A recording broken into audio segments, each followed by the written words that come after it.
एक कहानी, बड़े ध्यान से सुनना। एक लड़का है, इस कहानी में एक लड़का है जो बहुत ही गरीब परिवार से है। राइट। हम अक्सर कहते हैं कि हमारे पास पैसे की बड़ी कमी होती है। इसके परिवार में भी पैसे की बड़ी कमी। इसके पिता जो हैं वो ऑटो रिक्शा चलाते हैं, यानी बड़ी मुश्किल से जो है घर चलता है। माता गृहिणी है और अन्य 3 भाई बहन हैं जिनको पालना है, जिनको जो है वो एक लाइफ देनी है। कर ग्रामीण इलाके में है और पिछड़ा इलाका है, और यहां पर पैसे की तंगी हमेशा बनी, यानी कभी भी सरप्लस अमाउंट इस परिवार के पास नहीं हुआ। तमाम तरह की दिक्कतें, कभी बच्चों को बीमारियां आ जाती हैं, कभी कोई चीज हो जाता है, कभी छप्पर गिर जा रही है तो उसके बनवाने में पैसे लग जा रहे हैं। तो कभी भी ये परिवार जो है वो एक सरप्लस अमाउंट नहीं ले पाता।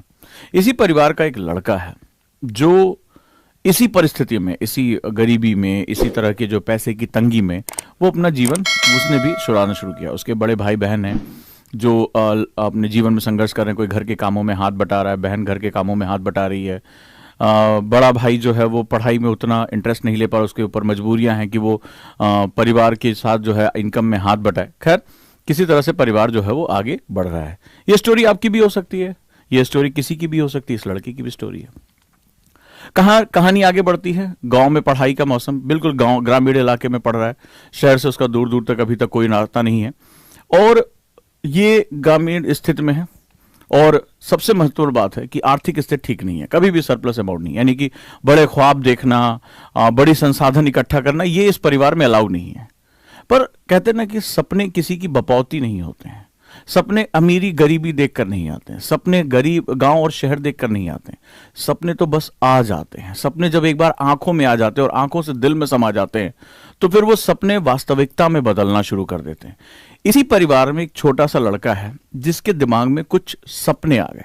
अब सपने, परिस्थितियां देखिए कि बाकी 3 भाई बहन पढ़ाई में ज्यादा ध्यान नहीं दे रहे हैं, घर के कामों में हैं, कुछ सेगमेंट्स उनके हैं कि वो परिवार की आय में भी सपोर्ट कर रहे हैं। लेकिन इसको पढ़ाई से बड़ा प्यार हो जाता है। इसको लगता है कि मेरी पढ़ाई, मेरी जो सिचुएशन है, ये गरीबी, भाई मैं गरीब का बच्चा हूं, क्या करूंगा, मैं भी ऑटो चलाऊंगा या भी मैं भी जाके ढाबे पे काम करूंगा, तो जिंदगी भर इसी तरह के संघर्ष करता रहूंगा, आने वाली पीढ़ियां भी संघर्ष करती रहेंगी। मेरे पास बिजनेस करने के लिए पैसे नहीं, इतना फंड हमारे पास सरप्लस कभी हुआ ही नहीं कि हम एक जो है वो एक सामान्य जिंदगी भी जी सके। तो इस बच्चे के दिमाग में आता है कि मेरे पास सिर्फ और एक ही तरीका है, पढ़ाई करना, पढ़ाई करके कुछ बन जाना, अपने साथ साथ अपने पूरे परिवार को सुरक्षा देना, अपने परिवार को आय देना। तो अब मेरे पास केवल एक एसेट बचा है, पढ़ाई। मेरे पास और कोई विकल्प नहीं है, मेरे पास कोई ऑप्शन नहीं। और जिंदगी में जब कई बार ऐसा होता है कि जब आपके पास ऑप्शन नहीं रह जाते हैं, जब आपके पास विकल्प खत्म हो जाते हैं, तभी जिंदगी शुरू होती है। जिंदगी में जब विकल्प कई बार खत्म हो जाते हैं तभी जिंदगी करवट लेती है, जिंदगी तभी शुरू होती है। इसके साथ भी ऐसा हुआ। जब इसको समझ में आया कि मैं बिजनेस कर नहीं सकता, मेरी भी नियत यही है कि मुझे भी कहीं जाकर काम ढूंढना पड़ेगा, 4-5-10 हजार रुपए की नौकरी मिल जाएगी, लेकिन इससे जीवन नहीं चलेगा। इसने कहा कि अब मेरे पास सिर्फ पढ़ाई ही मेरा विकल्प है।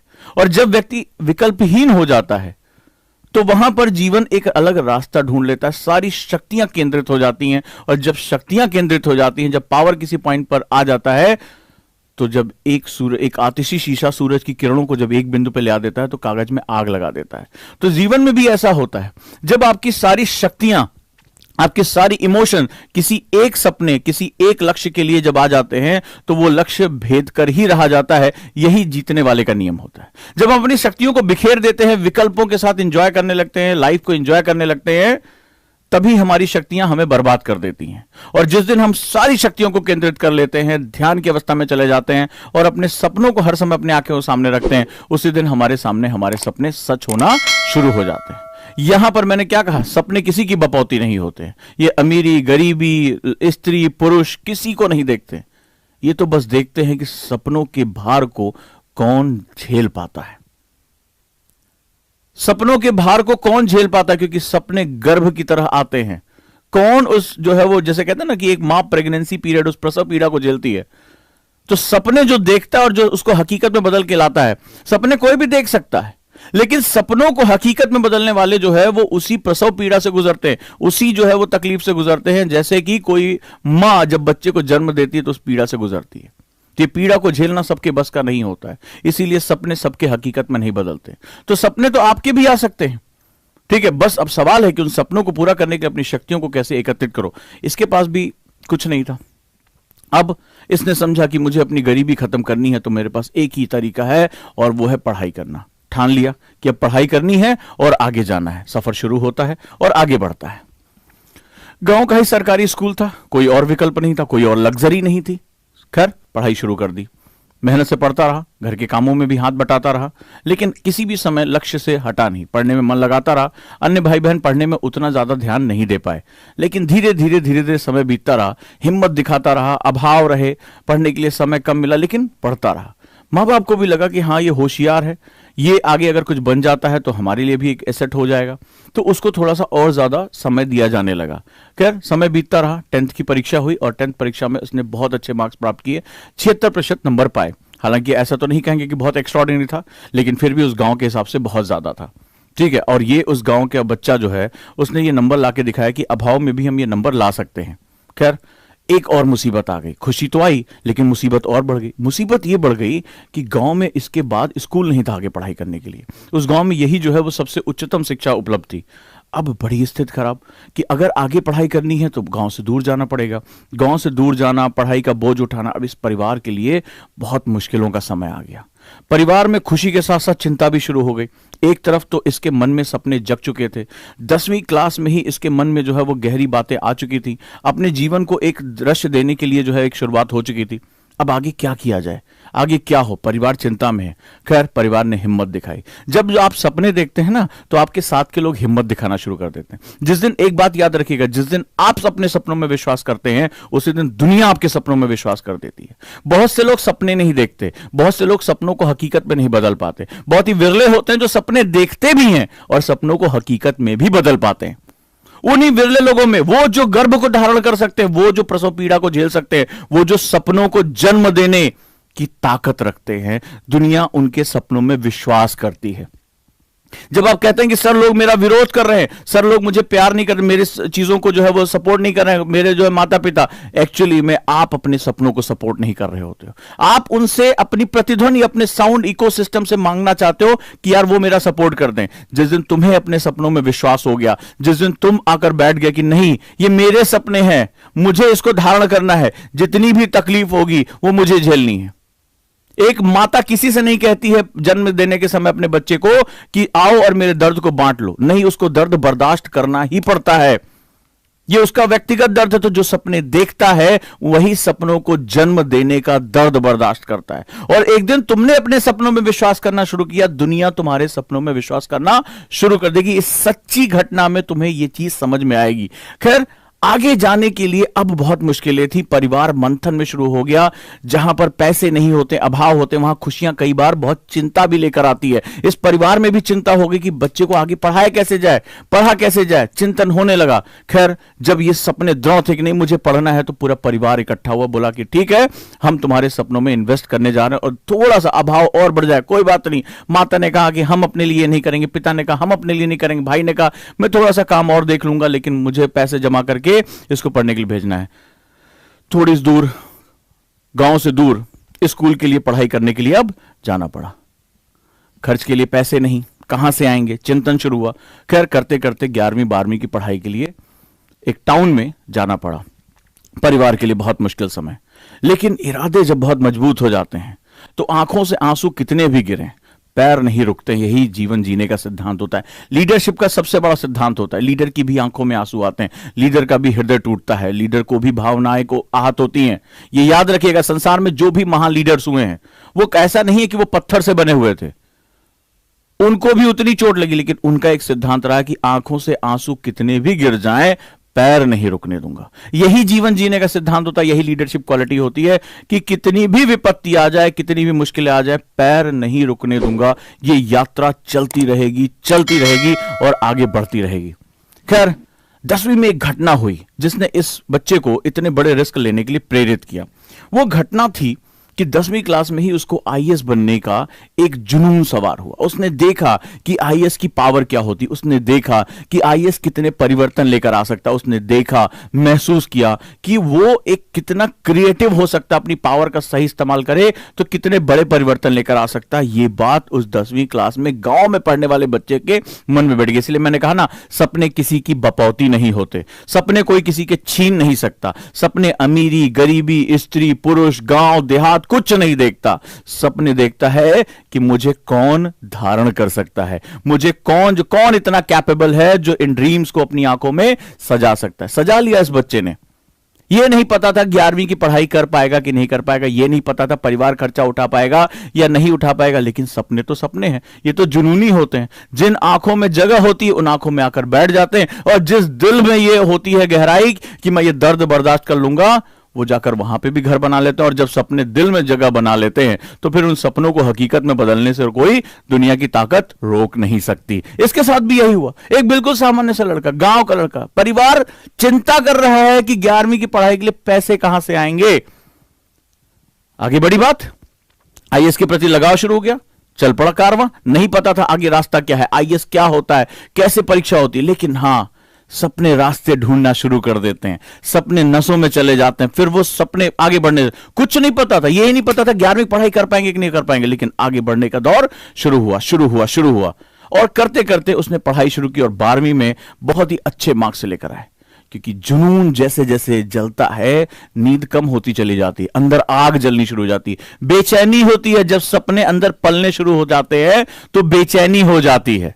वो बेचैनी ऐसी होती है, वो फिर ना सोने देते हैं, ना कहीं उसको मस्ती नजर आती है, ना कोई यार दोस्त रहता। उसके लिए तो सब कुछ उसका ड्रीम बन जाता है। उसको पता होता है कि अब मैं विकल्पहीन हूं, मेरे पास कोई ऑप्शन नहीं है, मेरी जिंदगी को अगर मायने देना है तो मेरा एक ही ऑप्शन है, और वही उसका ऑप्शन बन जाता है। खैर, कहानी आगे बढ़ी, आर्थिक स्थिति खराब होने लगी। 12वीं कर लिया और अच्छे मार्क्स से कर लिया, वाहवाही होने लगी। अरे भाई, 91% नंबर बच्चे ने प्राप्त कर लिए, 91% 12th क्लास में। बहुत से संसाधन युक्त बच्चे जिन्होंने ट्यूशन लगा रखी थी, अच्छे घरों से आते थे, वो भी नहीं पढ़ पा रहे थे इतना, लेकिन इरादे थे, आगे जाना था। मन में कहीं आईएएस का सपना पल रहा था। धीरे धीरे वो सपना आकार ले रहा था। जितना बड़ा वो आकार लेता जा रहा था, बेचैनी उतनी बढ़ती जा रही थी। और बेचैनी जब नदी जब होती है और जब उसको अपना रास्ता खोजना होता है तो उसकी बेचैनी बढ़ती है, तो वो पत्थरों का सीना भी चीर देती है। तो इंसान के सामने मुश्किलों की क्या औकात है। जब नदी का पानी जो निर्मल होता है, जो पूजा से लेकर हर जगह काम आता है, वो जब बेचैन होता है पानी, तो बड़े बड़े बांध को ऐसे तिनके की तरह उखाड़ कर फेंक देता है। तो जब इंसान के मन में अपने सपनों को पाने की बेचैनी पैदा होती है, तो वो मुश्किलों से बड़े बांध को उखाड़ कर फेंक देता है। इसके साथ भी वही हुआ। और अब इसके मन की बेचैनी इतनी बढ़ने लगी कि अब दुनिया की कोई भी ताकत सपनों को पाने से रोकने वाली नहीं थी। बेचैनी बढ़ रही थी, बांध सामने खड़े थे मुश्किलों के, आर्थिक स्थिति खराब हो रही थी। परिवार अब और परेशान था कि अब इसके आगे ग्रेजुएशन के लिए तो बड़े शहर भेजना पड़ेगा, बड़े शहर में ज्यादा पैसा लगेगा, क्या करूं, कैसे करूं। लेकिन अब रास्ता रुकने वाला नहीं था। अब नदी अपना रास्ता ढूंढेगी। बना लो जितने बांध बनाने हैं, आर्थिक स्थितियां खराब हो रही हैं, सामाजिक स्थितियां खराब होने दो, हमें तो अब रास्ता निकालना है। और फिर धीरे धीरे ये स्टूडेंट ग्रेजुएट करने के लिए पुणे चला जाता है, कॉलेज में एडमिशन लेता है। पढ़ने में मेधावी था, वजीफा यानी स्कॉलरशिप मिलता है, पैसे थोड़े से आते हैं। अब उसको लगता है कि मुझे अब अपने सपनों को सही रूप देना शुरू करना चाहिए। और ग्रेजुएशन में आते, चूंकि सपने तो 10वीं क्लास में बन चुके थे ना, सपने तो गहराई में बैठ चुके थे। 12वीं में सिद्ध कर दिया कि हां, मैं कमजोर नहीं हूं, मुझे थोड़े से भी संसाधन मिलेंगे तो मैं दुनिया को दिखा दूंगा कि मैं किसी से भी कमजोर नहीं हूं। आया, बोला अब मुझे पुणे के कॉलेज में पहुंचना है और अब मुझे आईएएस की तैयारी में अपने आप को झोंक देना है। वजीफा मिला, एक कोचिंग ज्वाइन कर ली, समझ में आ गया कि मेरी कोई पृष्ठभूमि नहीं, मुझे जरूरत पड़ेगी एक मेंटर की, और मेंटर उसको मिला। साथ साथ ग्रेजुएशन के टीचर्स के साथ भी बहुत ही एक लगाव के साथ जुड़ा, मदद लेनी शुरू की, अपने सपने के बारे में बताया अपने गुरुओं के कि मैं सर आईएएस बनना चाहता हूं, यूपीएससी में जाना चाहता हूं, मेरे पास संसाधन नहीं है। इसने हर तरफ से मदद इकट्ठा करनी शुरू की। मैंने अभी क्या कहा कि जिस दिन आप अपने सपनों में विश्वास करना शुरू कर देते हो, उसी दिन लोग भी आपका साथ देना शुरू कर देते हैं, आप में विश्वास करना शुरू कर देते हैं। यही विश्वास का नियम होता है। पहले शुरुआत आपको करनी होगी। जब आप डाउट करोगे तो दुनिया आप पे डाउट करेगी। लोगों ने साथ देना शुरू कर दिया, लोगों को विश्वास हो गया कि ये लड़कर पहुंचा, इसने अपने आप को साबित किया है, दुनिया देखती है कि आप अपने आप को साबित कर पाते हो कि नहीं साबित कर पाते हो, साबित करना शुरू किया, लोग मदद करने के लिए आगे आने लगे। और अब इस सपने में रंग भरने की बारी थी। मेहनत बढ़ती चली गई, बढ़ती चली गई। एक समय आया कि आईएएस की तैयारी अब ग्रेजुएशन के साथ साथ जो है वो क्या करने लगी, मांगने लगी समय। तो टीचर ने समझाया कि कोई बात नहीं, ग्रेजुएशन तुम आराम से करते रहो, तुम 90% लेकर आए हो, कोई भी कम परसेंटेज जाएगी कोई बहुत बड़ी समस्या नहीं, लेकिन तुम्हारे लिए मेन ड्रीम अब तुम्हारा आईएएस है। तुम 21 साल होते होते, ग्रेजुएट होते होते तुम आईएएस बन सकते हो, बस तैयारी में खुद को झोंके रहो। और इसने अपने आप को झोंकना शुरू कर दिया। अब इसको लगा कि यही मौका है कि मुझे अपनी तैयारी करनी। ग्रेजुएशन और आईएएस की तैयारी को इसने साथ साथ करना शुरू किया। कठिनाइयां भी उसी तरह से सर उठाने लगी। कहते हैं ना, जब योद्धा लब लड़ने की तरफ आता है, बड़ी जीत बड़ी कठिनाइयों पर हासिल होती है। जितनी बड़ी कठिनाई होगी उतनी ही बड़ी जीत होगी। दुनिया उतना ही तुम्हारा जो है क्या करेगी, अभिनंदन करेगी। तब जब ज्यादा बड़ी लड़ाई तुम लड़ोगे तो लड़ाई भी बढ़ने लगी, कठिनाइयां बढ़ने लगी। अब कोचिंग में पैसे भी देने हैं, घर वाले भी परेशान है कि कब तक हम कहां से लेकर आए, पिता की भी जो है वो स्थिति खराब हो रही। अब लेकिन कठिनाइयां बढ़ने लगी, क्या करें कैसे करें। कई बार ऐसे भी दिन आए जब खाने के लिए भी पैसे नहीं थे, खाने के लिए भी पैसे नहीं थे। कहते हैं ना, हमारे यहां कहा जाता है भूखे पेट भजन ना हो, कि अगर पेट में कुछ नहीं है तो आदमी का दिमाग काम नहीं करता। लेकिन यहां तो दिमाग को हाईली एक्टिवेट करके रख रहा था। पेट खाली है, चूहे कूद रहे हैं उसमें, और यहां दिमाग को पूरी तरह से इंफॉर्मेशन से, ज्ञान से भरना है। कितनी बड़ी चुनौती है इंसान की यार, कि पेट खाली और दिमाग को इंफॉर्मेशन से भरना है, दिमाग को सूचनाओं से भरना है। इतनी बड़ी चुनौती इंसान के सामने। लेकिन एक बात तो तय थी, हार नहीं मानना था, हार नहीं मानना था, अपना काम करना ही करना था। और इसने शुरू किया। लेकिन अभी चुनौती और गहरी थी। गहरी यह थी कि शुरू से पूरी पढ़ाई एक रीजनल लैंग्वेज में की थी। जैसे आप हिंदी को लेकर परेशान रहते हो, सर हम हिंदी वाले हैं, आईएएस में सिलेक्शन नहीं होता क्या, वैसे इसके सामने भी प्रश्न था। इसको ना हिंदी आती ना इंग्लिश आती, फिर भी हिंदी भारत के सबसे बड़े हिस्से में बोली जाती है। बहुत सी किताबें, बहुत सी इंफॉर्मेशन न्यूज़पेपर मौजूद था। इसका तो एक राज्य विशेष में बोली जाने वाली जो है बोली थी। इसने अपनी सारी पढ़ाई मराठी में की थी। अब तो स्थिति और खराब, मराठी में किताबें नहीं, मराठी में संसाधन नहीं, कोई अच्छा न्यूज़पेपर नहीं। अगर हिंदी वाले मुझे सुन रहे कि सर हिंदी में सिलेक्शन नहीं होता, तो अब देखो तुम्हारे सामने एक लेकर आता हूं। अब चुनौती यह थी कि मुझे अंग्रेजी में पेपर देना है। जैसे तुम हिंदी से इंग्लिश में आते हो वैसे मराठी से इंग्लिश में, क्योंकि मराठी में पढ़ने के लिए कुछ नहीं। अब वो जितना भी पढ़ता था, चैलेंज ये था, इरादे बहुत पक्के थे, उसको अंग्रेजी में ट्रांसलेट करता था। 60-70% इंफॉर्मेशन जो मराठी में पढ़ता था, इंग्लिश में ट्रांसलेट करता था, इंग्लिश में ट्रांसलेट करता था। हिम्मत दिखाई, करता रहा। जैसे आप हिंदी पढ़ते हो फिर इंग्लिश पढ़ते हो, तो मुझे आईएएस बनना है। उसको बस ये नहीं था कि मुझे मराठी में एग्जाम देना है, मुझे फलाने में एग्जाम देना है, हिंदी में, मुझे आईएएस बनना है।